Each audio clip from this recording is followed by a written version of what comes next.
known them a certain way. It's sort of up to them how much things change. They can only do so much as it pertains to Father Time. But if they prepare themselves in every possible way to hold off and they can remain effective, that'll be good for our franchise. But we have to account for decline. We have to. And, I think we were doing that, the last couple seasons. We understood it. I mean, there were some in our organization that were accounting for decline after we won the 2015 championship. So this isn't new for us, but what's, the reality for us is now people not being here, like a Lindsay Whalen, who was so, just the personality, and it was just our identity.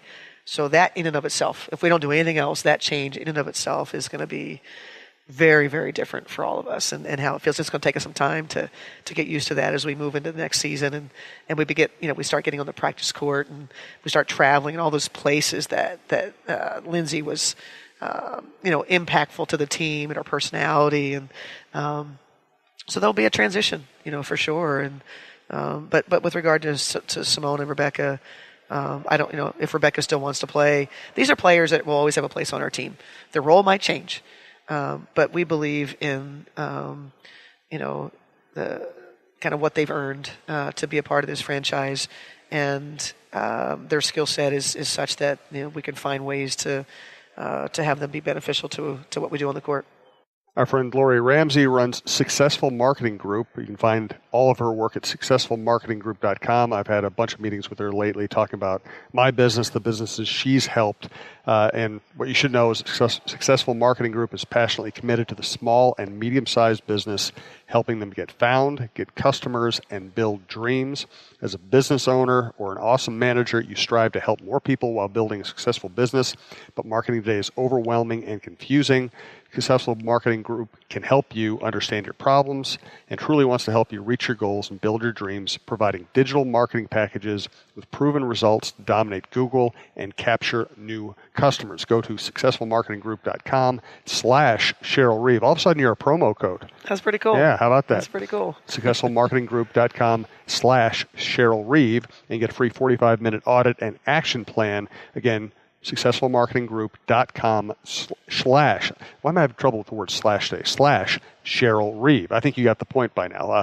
And we know Lori, we can highly recommend her as someone who's very motivated, very savvy, and fun to work with.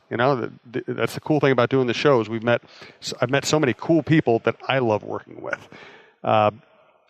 Nancy Lieberman just coached the winner of the Big Three championship. Did you pay any attention to that? I only saw that she earned Coach of the Year, and I was really happy to see that. I can't say that I have followed all the extraneous I just thought it was a cool leagues. note. Yeah, but really, really, really cool. Not surprised. Nancy's had some success coaching along the way, and it's just kind of cool that she remains so passionate about basketball. And back when she was younger, it's the convergence of the men, men and women game.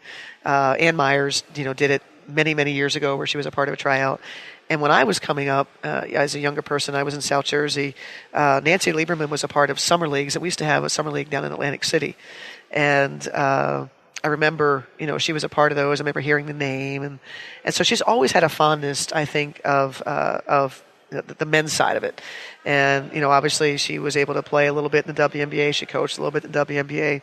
And then she returned, back to the men's side of it. So not surprising to see her remaining involved in basketball, number one, and two, continuing to touch the men's game. Let's talk more about your team and maybe the playoffs. We also want to tell you about another one of our prominent sponsors, Shelly being the Sports Queen. And again, you get 25% off your purchase when you enter the code LynxCoachReeve at checkout. And if you're not a speller, remember that Cheryl's last name is Reeve. That's something, I see a lot of misspelling on Twitter, so get it right. Reeve. There's no S. At checkout. No S and no A in that. That's right. Shelly being the Sports Queen has had some success with being aligned with Cheryl in this program, and we would like to continue that for her. Shelly Boyen-Breen is the author of the Shelly Being the Sports Queen books. Girls' participation in sports and fitness is exploding, but the toys they play with and the books they read are not representative of this movement. I cited a stat on the last live show that Minnesota has probably higher participation among young young women and girls than any place in the United States. And that probably doesn't surprise us with the emphasis on sports and recreation in this state. Did you know in the U.S., less than 1% of children's picture books published annually have a female character who is physically active? Shelley Bean, the Sports Queen book series is changing that one book at a time. Follow along in each book as Shelley Bean, the Sports Queen, learns a new sport. It's not easy for her, but she never gives up. And to reward herself at the end of each story, she makes a new sports charm for her crown, proud of what she's accomplished. Then use the tips at the end of each book to learn how to shoot a basketball or ice skate yourself. Meet her best friend Maya and her buddies Parisa and Mason, and don't forget Shelley Bean's trusty little dog Spike. He's always up to something. Again, to purchase your copies or join the fan club, go to ShelleyBeanTheSportsQueen.com and use and let me get it right, /Lynx Coach Reeve at checkout to get 25% off. Thanks to Shelley for sponsoring the program. What intrigues you about these playoffs? Well, first, let me just say that Oliver and I had a chance to just read cool. Shelley's latest Shelley Bean, the Sports Queen edition of, it's called the Brave Swim.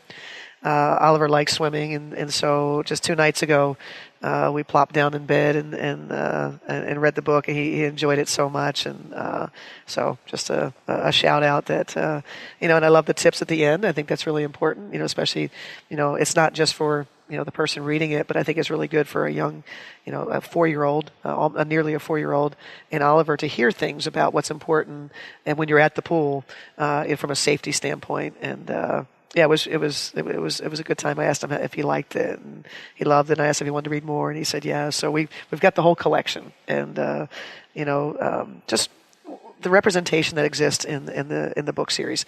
A young boy in a wheelchair, Maya, a young girl of color. It just speaks to what Shelley's mission is, in inclusion, and so to be able to to read a book and to have that representation for a young person, it's just going to shape their lives going forward. So just another shout out to Shelley and all the meaningful work that she does. What did you say? What intrigues me about the playoffs? Yeah, actually, let me add something to that. If you're new to this podcast or the network, or you didn't listen to our last Cheryl Reeve Show, I recommend going back. A lot of great stuff about Lindsay Whalen. Also, our sponsors were all on the program. So Shelley Boyne-Breen was talking about her book series. Glory Ramsey was talking about her business, and Neil from Lynx Dynasty Podcast was on talking about his stuff as well, and it was a long show. We got into a lot of stuff. I highly recommend going back and listening to that. That was a fun show, Jim. Yeah, it was. Yeah. But back to the playoffs. Does something intrigue you? Is there a player or a team that kind of has captured your imagination? No, because obviously we play against everybody. We feel like we're so well versed in what they do. I think there are certain matchups I think that intrigue you. It would surprise many, including my wife, in watching the game, that I was a Diana Taurasi fan last night. I actually, I love Diana Taurasi. I mean, this year I have such an appreciation for this season. I think that she's kind of gotten some of her antics under wraps a little bit, not all the time, but it's also part of what I think makes you, either, that love to hate her or just absolutely love her. And I think sports, you need that. You kind of need those personalities. She knows it. But I think that the type of season that she's had and how great she's been, and having just played at Connecticut and having some of the younger players on Connecticut say things or do things that you kind of go, I'm not a fan of that. Mm-hmm. And Connecticut was a little chippy when you played them earlier. Yeah, one player stepped over Maya at one point. and we've, and we took note along the way of all those things, and those things always come out at some point and don't work in your favor, and that happened last night. I actually enjoyed Diana Taurasi putting their players on blast, if you will, because we've experienced it all season long. Certain players posting things on Instagram and being disrespectful in their words, and Diana could do something about it, and I'm happy she did, and I'm happy that Phoenix won that game. So whether it was came from the coaches or whether it came from the players in Connecticut, again post game, they say it comes from a place of respect, but yeah, no. And so I was glad that the resiliency that Phoenix played with in that game. Connecticut's really good. Yeah. Courtney Williams is really good. I mean, there's some really good young talent there. Jonquel Jones finally got it going, and so Phoenix, that was a tall order. They had just played on Tuesday, got on a plane. Now, at least Phoenix had been sitting at home at the end of their regular season, unlike LA, who had already been on the East Coast, had to go back home, play us, and then go back out. So Phoenix, at least, and having to play that first night on Tuesday, which is, we can get into how stupid it is, the playoff schedule. Which is dumber, the playoff schedule or the regular season schedule? Which is dumber? I would say the playoff schedule. Okay. Probably dumber. And that's close. it's not very far behind. But the resiliency that Phoenix played with and went down in the game, come back, take a lead, back and forth. And I was pretty geeked up. The feeling of, and I know Lindsay will miss this, and hopefully she'll experience a lot as a coach, because this is something she talks about a lot. The feeling of going on the road in a high intensity moments with your team and coming out successful, and the adrenaline that you have following the game. I had a lot of that, and I didn't play the game. Wow. I knew exactly what Phoenix was feeling. And it's just, and going in that locker room with your team afterwards and all that went into it, and how hard it is to do. That's a tremendous feeling. And Phoenix got to feel that last night. And then now the matchups of Washington, Atlanta. Mm-hmm. I think it's going to be a tremendous series. I'm glad that we're going to get more than one game between those two. That's a flip a coin. That's a flip a coin one. I know Atlanta won this series, but I think Washington has more offensive firepower. But Atlanta showed that defensively they're capable of taking you out of so many things. And the thing that Atlanta added at some point, I can't exactly pinpoint. They would probably know better, where they added. They were able to get their offense going because their offense was the worst in the league. They were below ours. They were bad at one point, and all of a sudden, Jessica Breland, Elizabeth Williams got involved and started making more shots. Their offensive rating starts, just skyrocketing. Tiffany Hayes, they're making more perimeter shots. Typically with Atlanta, you only had to guard the paint. And you basically said any three ball you take is fine. Yeah, you'll make some, but it won't be enough to beat you. They've got far greater balance. So I think Nikki Collin, the first-year coach down there, has done a tremendous job throughout the season, just working and tweaking. And the defense was always there and just hanging in there. And then offensively starting to get production from everyone. Everyone that touches the floor does something for them. So now they've got a combination of great defense. And if they're able to score 90, I think Washington's going to have a hard time, because I don't think Washington's defense is as hard to play against for sure as Atlanta's is, but that will be what catches up to Washington in this series, is if their defense can't be on that level, they're going to have a hard time getting past Atlanta, who obviously has home court advantage. Atlanta will struggle with the home court advantage because it's not a place that's supported as well as some of the other places around the league. So hopefully they can get their community out and support them, because you work really hard to earn those home court situations. Phoenix, Seattle, Diana Sue, that's a dream come true, I think, for ESPN. Two really good offensive teams. Seattle's a bit better defensively, but I think that they're going to match up really well. Griner, Natasha Howard will be really, really interesting. I think I would give the edge to Griner. I think what Seattle's not going to be ready for is when you double Griner now, there's 4 shooters in starting Stephanie Talbot now, the young Australian for them, that hit a big 3 in last night's game after experiencing some, not so great moments. She was able to come back and hit a huge 3. They're spreading the floor out with Diana Taurasi, Brianna January, who's one of the top 3-point field goal percentage players, Stephanie Talbot, very capable, and then DeWanna Bonner.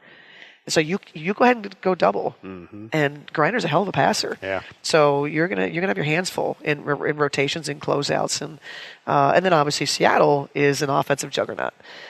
They spread you out. They shoot the 3. Brianna Stewart is having a tremendous season.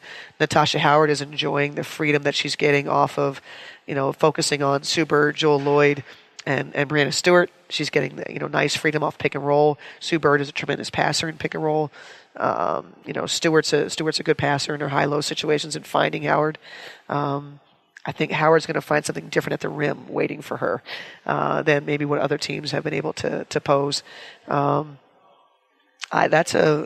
Phoenix is clearly capable of going on the road and winning.